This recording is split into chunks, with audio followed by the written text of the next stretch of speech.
ভাবিছিলোঁ বিৰোধীয়ে এইবাৰ এটা আপোনাৰ অখিল গগৈ ডাঙৰীয়া ৰাইজৰ দলৰ অখিল গগৈ ডাঙৰীয়া আৰু ইফালে লুৰিণজ্যোতি গগৈ ডাঙৰীয়া বা CPM CPL গোটেইকেইটাক লগত লৈ যদি আপাৰ আসামৰ লোৱাৰ আসামত কাম কৰে হয়তো বিজেপি সাম্প্ৰদায়িক বিজেপিক এইটো প্ৰতিহত কৰা যাব।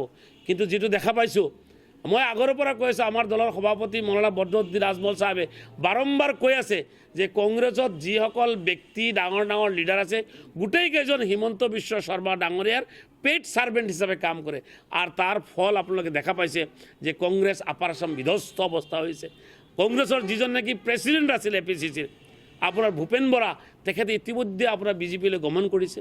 কংগ্ৰেসেৰ বাগা বাগা কিমান লিডাৰ ইতিমধ্যে আপনাৰ দল ত্যাগ কৰিছে, কিমান ডাঙৰ ডাঙৰ লিডাৰে আপনাৰ টিকেট পোৱা নাই, ডাঙৰ ডাঙৰ লিডাৰ আপনাৰ টিকেট পোৱা নাই, টিকেটৰ মানে ওচৰত যাব পৰা নাই। কিন্তু আপোনাৰ বিধায়কসকলৰ বা মন্ত্ৰীসকলৰ প্ৰাক্তন মন্ত্ৰীসকলৰ ল'ৰাসকলে টিকেট পাইছে, যোগ্যতা তাকে থাকক চাহে নাথাকক।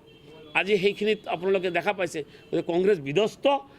আৰু বিশেষকৈ আপোনাৰ হিন্দু অঞ্চলত আপাৰ আসাম বৰাক ভেলী আপোনাৰ ডিমা হাছাও বা ইফালে আপোনাৰ বড়োলেণ্ডত কংগ্ৰেছৰ অৱস্থা বেয়া। আমি ভাবিছিলোঁ মুছলমান অঞ্চলত কংগ্ৰেছে যেনেকৈ যুদ্ধ কৰি আছে, কংগ্ৰেছে যুদ্ধ কৰিব লাগে বিজেপিৰ বিৰুদ্ধে, কিন্তু কংগ্ৰেছে যুদ্ধ কৰি আছে UDFৰ বিৰুদ্ধে। ঠিক আছে, UDFৰ বিৰুদ্ধে যুদ্ধ কৰিম আমি ভাবিছিলোঁ হয়তো কিছু সিট পাব, কিন্তু কংগ্ৰেছৰ যেতিয়া কেশ ফৰ টিকেট যেতিয়া আৰম্ভ কৰিলে বহুত আপোনাৰ গণ্যমান্য ব্যক্তি ষ্ট্ৰং ব্যক্তি আপোনাৰ যিসকল নেকি মাইনৰিটিৰ কথাখিনি উপস্থাপন কৰিব পাৰিলেহেঁতেন বিধানসভাৰ মজিয়াত তেখেতসকলে টিকেট নাপালে। তাৰ এক্সাম্পল দিঙত মহচিন খান মাইনৰিটিৰ কাৰণে কথা কোৱাৰ কাৰণে তাক ছাছপেণ্ড কৰি দিলে। আপোনাৰ চমৰীয়া আমান অদুত হি ইজ ৱেল কোৱালিফাইড, তেখেতক টিকেটৰ পৰা বঞ্চিত কৰিলে। দলগাঁও সমষ্টিত কেইবাজনো আপোনাৰ ব্যক্তি আছিলে আপোনাৰ ৱেল কোৱালিফাইড, কংগ্ৰেছৰ কাৰণে বহুত কিবা তেখেতসকলক টিকেট নিদিলে। গতিকে এনেকৈ আপোনাৰ বহু সমষ্টিত মাত্ৰ টকাৰ ওপৰত আপোনাৰ তেখেতসকলক টিকেট দিছে।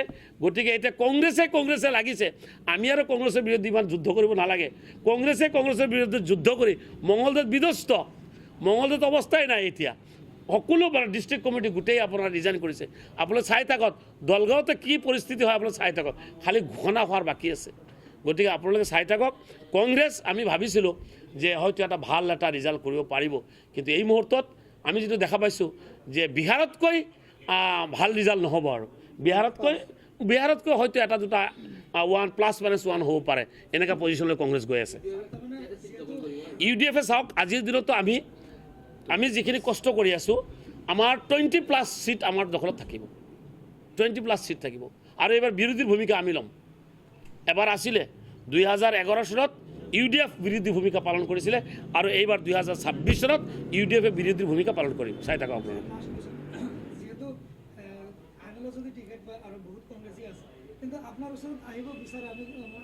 চাওক মোৰ লগত তেনেকৈ কোনো মানুহ কংগ্ৰেছৰ কোনো লিডাৰে মোৰ লগত যোগাযোগ কৰা নাই।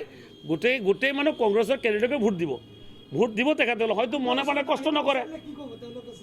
চাওক যিসকলে যোগ্য আছিলে সেইসকলক ভোট নিদিলে আৰু টিকেট নিদিলে।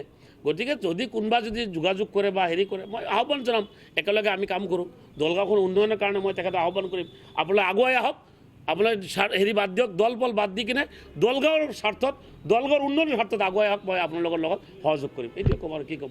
আপোনালোকে জানে দলগাঁও আপোনাৰ ৰেজাউল কৰিম চৰকাৰ মাইনৰিটি ডাঙৰ এটা ষ্ট্ৰং লিডাৰ বুলি ক'ব লাগিব।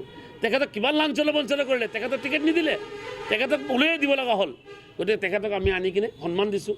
তেখেত এইবাৰ বিধায়ক হোৱাৰ পূৰ্ণ সুযোগ আছে, বিধায়ক হ'ব। তেখেতৰ যিটো আমাৰ মাইনৰিটি মানুহৰ যিখিনি অভাৱ অভিযোগ তেখেতে সহজে উপস্থাপন কৰিব পাৰিব। মাইনৰিটি মানুহক এটাই আহ্বান কৰিম যে আপোনালোকৰ এটা এই জনগোষ্ঠীৰ কাৰণে আৱাজ এটা বুলন্দ কৰিবৰ কাৰণে, আৱাজটো উপস্থাপন কৰিবৰ কাৰণে UDFক আপোনালোকে সমৰ্থন কৰিব লাগে আৰু UDFৰ লগত থাকিব লাগে। আমি সদায় আপোনালোকৰ লগত আছোঁ। কংগ্ৰেছ কোনোদিন আপোনালোকৰ লগত নাছিলে, আগতো নাছিলে, এতিয়াও নাই, ভৱিষ্যত নাথাকে। আৰু কংগ্ৰেছ বিধ্বস্ত হৈছে। অসমত কংগ্ৰেছে এইবাৰ বিহাৰতকৈ +-1 সিট পাব পাৰে। ধন্যবাদ। আজিজুৰ ৰহমান ডাঙৰীয়াকো বিদেশী বুলি কৈছে, যিজন নেকি আপোনাৰ আমচুৰ প্ৰাক্তন সভাপতি আছিলে, তেওঁ আমাৰ কণ্ঠ। গতিকে এইবিলাক কথা আৰু কি ক'ব, কংগ্ৰেছ নাই আৰু দলগাঁও সমষ্টিটো কংগ্ৰেছ নোহোৱা হ'ব। হ'ব এইটো কোনটো এইটো চাওঁ আমি আচলতে ভাল হৈছে। দুইখলপীয়া হ'লে অসুবিধা হয়। গতিকে আমাৰ কি অসুবিধা আছে? তেখেতসকলে চৰকাৰ যদি পাতিব পাৰে, এডমিনিষ্ট্ৰেশ্যন আছে, প্ৰশাসন আছে, গতিকে ইনফ্ৰাষ্ট্ৰাকচাৰ ডেভেলপমেণ্ট গঢ়ি তুলিছে, গতিকে হেৰি কৰিলে ভালে, এইটো বেয়া নহয়।